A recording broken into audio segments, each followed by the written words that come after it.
gang with possible ties to the Russian government, Dark Side, has hacked Colonial Pipeline, which transports 75% or more of the fuel up the eastern seaboard from Texas. There are gas shortages across the eastern seaboard from New York down to Florida, across to Louisiana. Particularly hard hit is the southeast. Alabama, Georgia, South Carolina, North Carolina, Tennessee, North Florida, they're being hurt. In my neighborhood, one of two gas stations already out of gas. And the Biden administration, which believes daycare is infrastructure and teachers are infrastructure and condoms are infrastructure and oatmeal is infrastructure and dietary fiber is infrastructure and sex toys are infrastructure and everything else that they can possibly imagine in infrastructure, thinks that, this private company, that's a private sector decision as to whether or not they're going to deal with the infrastructure demands on the nation's fuel supply. Everything is infrastructure except the gas pipeline that is actual infrastructure. This is nuts. Yes, they are a private entity and they do need to deal with this, but a little help, please, from the government when this company handles 75% of the fuel transport. By the way, the federal government is shutting down pipelines now. And so now, just so you understand here, what the solution is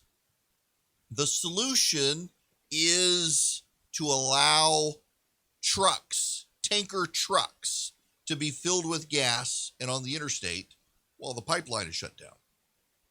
They won't waive the Jones Act. The Jones Act allows foreign ships to handle intra-American destinations. They won't get rid of the Jones Act. They won't waive it so that foreign supply vessels can go up and down the eastern seaboard delivering it. Nope, absolutely not.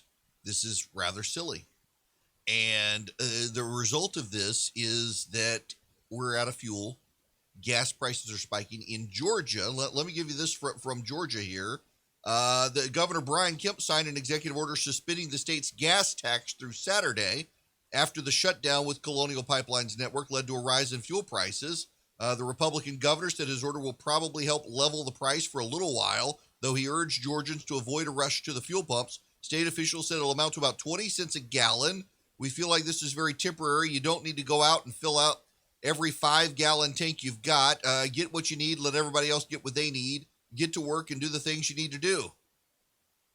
The Alpharetta-based pipeline company turned off much of its system after a ransomware attack and said it plans to substantially restore its services by the end of the week. Colonial operates more than 5,500 miles of pipeline that supplies about 45% of the fuel consumed. Okay, so they say 45%. I had read 75% of the fuel transmission. Still, 45% is a lot. There's a larger point here, though. If there's a war, cold or otherwise, and this may be the precursor to it, we're going to see more of this, which is why it's incumbent on companies out there right now to really focus on their infrastructure and security. We got to get better at this. We have got to get better at this situation. The fact that these gangs are able to do this to major pipelines, to hospitals, although they say they won't do it to hospitals, it's only a matter of time, to water infrastructure. You had a hacker in Florida try to up the amount of chlorine in water to a fatal level. The fact that they can try this and are in large part successful highlights just how lazy we've gotten with infrastructure and security.